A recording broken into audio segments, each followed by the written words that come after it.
Welcome to the Clipper channel. In today's video, I'll show you how to get rid of all temporary files on Windows 11 laptop or desktop computer. At first, go to your search and search for Disk Cleanup. Open up Disk Cleanup. Then just select the drive you want to clean and click on OK.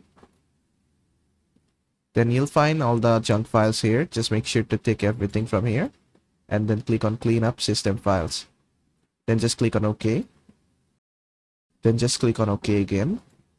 Click on Delete Files. After that has been done, just go to Start, right click on it, click on Run. From Run, type temp and click on OK. Then select all the files using Ctrl A and then Shift Delete everything.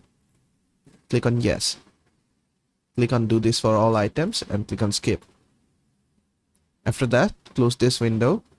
Go to Start again, right click on it, click on Run. Then just type %, then %, and click on OK. Then again, select all the files here and Shift Delete everything. Click on Yes. Click on Do this for all current items and click on Skip. After that, just close this window again. Go to Start once more, right click on it, click on Run. Then type prefetch, PREFETCH, and click on OK. Then again, select everything from here and right click on it. Then click on Shift Delete. Click on Yes. Then just close this window. Go to Search and search for Storage Settings.